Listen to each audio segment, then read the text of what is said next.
Geeky Monkey TV. Hey everybody, welcome to Geeky Monkey, and we're back today with another retro unboxing.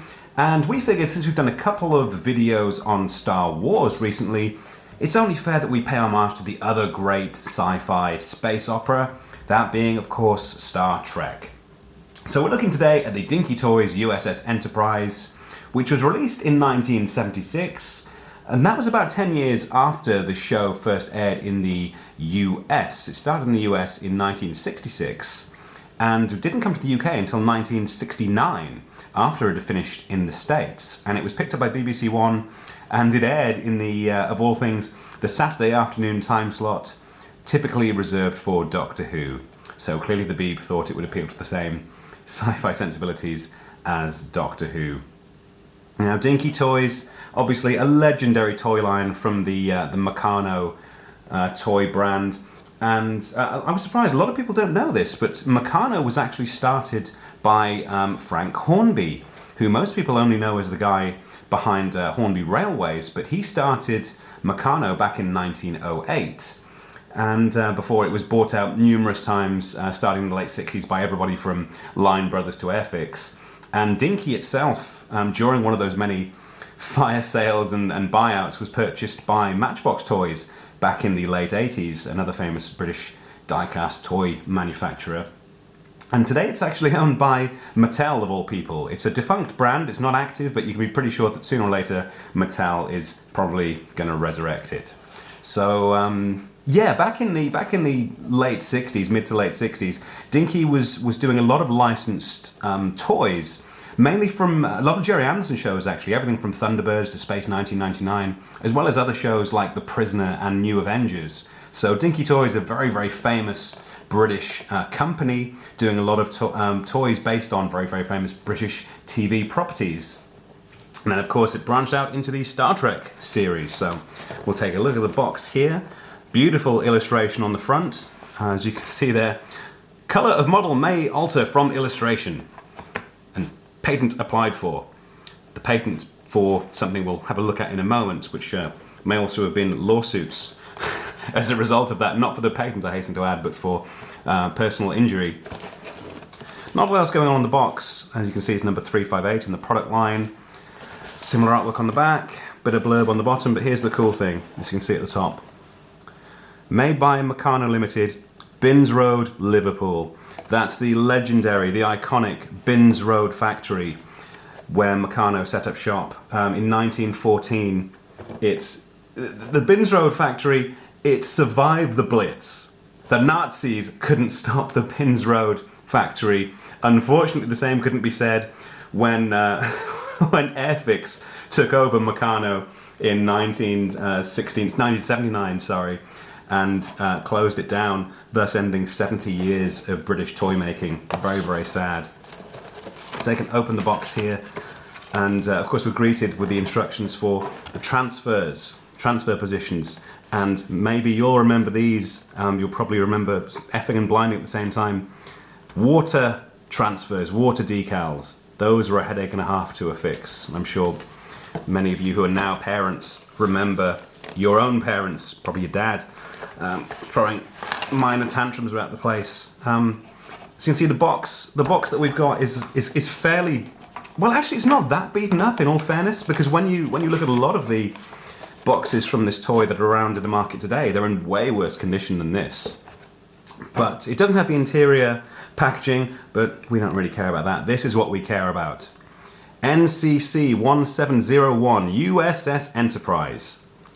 Now this is what a toy is meant to be all about. As you can see, the scale is kind of a little bit out of whack, but and it doesn't have a huge amount of detailing. I mean, it does have, we can see there are the windows and some of the, see if you can make that out over here. The light's not really in the right place. There are some little window detailings around the hull, but it's not a particularly detailed toy. All that said, it does have the kind of Spider-Man outfit grid lines on top that a lot of toys do omit. But the important thing to remember with this is not a model. This is a toy.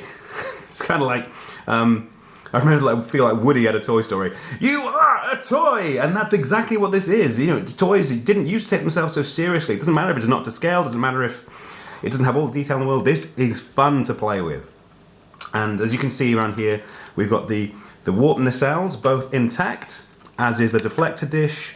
And those are, the first things that tended to go missing, a little bit like the James Bond in the silver Aston Martin that used to go missing. When you find a thing in your loft, you think, oh great, I've got it, but then there's the bloody man's missing out the seat.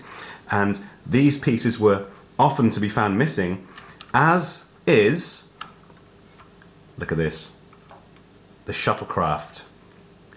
Shuttlecraft, I'm going to go ahead and say it's shuttlecraft Galileo. It might be a different shuttlecraft, I don't care. Galileo's the one and only. Interestingly enough, this actually came in some variants of the toy as a die-cast silver shuttlecraft. That's actually very, very rare. I've only seen one of those in all the products I've looked at. So that's an interesting little curiosity. Again, you can see that the scale is not really it's not really very accurate. And as all good Star Trek fans know, the Shuttle Bay is actually based here, right in the bum of the Enterprise, and there's no way that's going to go in there. But it's very, very cool that it's got its own stowaway hatch in here. And the other cool thing about that is that these act as a stand. So the Enterprise can stand without falling on its arse like Kurt's been driving. Again, that's another omission of a lot of Star Trek toys. See, if it didn't have this, the Enterprise, here we go. Kirk's pissed, he's been driving again, not good. Now, the coolest thing, in addition to the Galileo, is that this Enterprise comes with firing photon torpedoes. And those are based in the top here, as you can see, turn to fire. Remember when I said before, patent pending and personal injuries pending? That's this bad boy right here. So the toy came with a number of these little discs. Photon torpedoes. We've only got 5 in this set. Originally it came with 8. And again, much like the shuttlecraft variant that came in die-cast silver, some versions of this toy came with white torpedoes. So that's just a curiosity. I'm not sure how rare those were compared to the yellow, but I don't really care what colour they are because we're going to load these bad boys into here. Torpedoes armed and ready, sir. That's my Chekhov. Don't know how accurate it is. Who was Chekhov in the new film? Was that the bloke from Shaun of the Dead and all that? Yeah, anyway, whoever it was, that's my Chekhov. So you turn, as you can see, turn to fire, and these things come out with quite a bit of velocity. Ready? Bang! I can just see, I didn't have this toy as a kid, that was a little bit before my time, but I did have a friend's toy, and you can just imagine little brothers shooting this right into each other's eyes, and it's a miracle that kids back in those days didn't get hurt. You wonder why the kids today are so mollycoddled and covered in cotton wool, but there we go. That's the coolest part of this toy, firing photon torpedoes. Let's just fire another one for the sake of it. I should have got my little uncast thug again to do some target practice on. Bang! You could really do some damage with that if you were so inclined. And the value of this toy, if you've still got one knocking about, the price fluctuates wildly. And I've just checked on eBay and seen one going for 145 quid, with a box about in the same condition as the one we've got here. And the toy goes loose for anything from 20 quid up to 60, 70 quid. But the coolest thing, and this is true of a number of Dinky Toys products, is there's a website. Pretty much the coolest website name in history. It's www.20thcenturybox.co.uk, and they do, for the U.S.S Enterprise and, as I say, a number of other Dinky Toys, they do reproduction boxes. So they've scanned in original boxes and cleaned them up in Photoshop, and you can have them reproduced for anything from, I think it's about £8 up to £20, depending on if you want the original cardboard box that this came in. It also came in a bubble pack with a cellophane plastic window, and that's one that cost you about 20 quid. So if you buy one of these loose, go to 20thcenturybox.co.uk and pick up a box for it, and then there you go. Good as new, stick it in the box for Christmas, and let your kids and friends and loved ones relive the childhood that they really should have had, and put each other's eyes out. So you can do one of those lovely Boxing Day trips to A&E of yore. So there we go. That's the Dinky Toys U.S.S Enterprise. Thank you for watching as always. Make sure to like and subscribe, and check out issue 1 of Geeky Monkey in stores now.